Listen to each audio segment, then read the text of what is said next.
My second point, with regards to any territorial questions in Ukraine, our position is clear.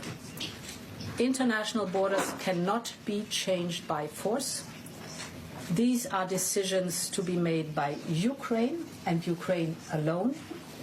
And these decisions cannot be taken without Ukraine at the table.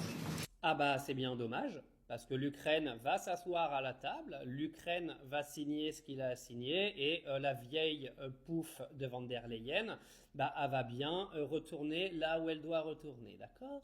Oui, parce que c'est un peu elle qui est autant responsable aujourd'hui que les États-Unis de ce qui s'est passé entre la Russie et l'Ukraine. Mais vous savez, il y a un truc que je pige pas, c'est que des gens comme Van der Leyen ou Macron ou Zelensky continuent en fait de faire croire aux gens que la Russie est le grand méchant dans l'histoire. Et en fait, ce narratif, il fonctionne plus.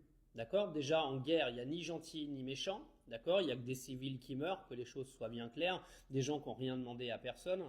Et Volodymyr Zelensky continue par son refus d'aller à la table des négociations, de tuer sa propre population. Mais il fait ça de toute façon depuis 2022 et il continuera de le faire aussi longtemps que possible, tout simplement parce que, comme je le disais sur une autre vidéo, le jour où la guerre s'arrête et il signe des accords de paix, il est fini. Parce que déjà, il n'est plus président de l'Ukraine depuis un petit moment. Pour ceux qui n'ont toujours pas capté, il a fait sauter les élections parce que soi-disant l'Ukraine était en guerre.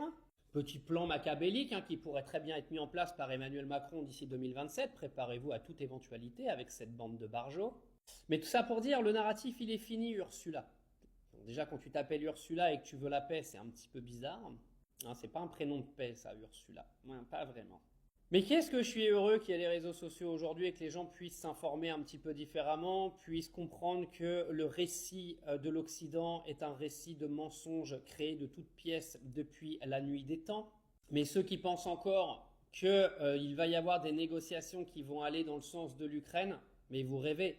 Mais moi, j'ai qu'une hâte, c'est que Donald Trump retire l'intégralité de son aide, que ce soit financière ou militaire, à l'Ukraine, pour qu'on puisse en finir une bonne fois pour toutes avec cette propagande occidentale absolument ridicule sur cette guerre entre la Russie et l'Ukraine qui a clairement été provoquée par tous les alliés de l'Ukraine depuis le départ, en s'ayant foutu à la frontière de la Russie alors que Vladimir Poutine avait expliqué qu'aucun pays ne devait menacer ses frontières.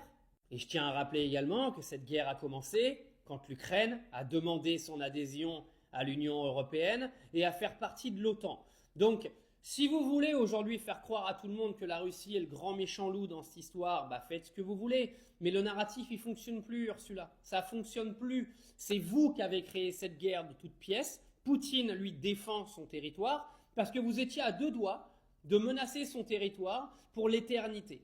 Donc bien sûr, Ursula, il va y avoir des négociations et quand tu auras perdu Donald Trump définitivement dans tes négos, on va bien voir où tu vas à l'étranger.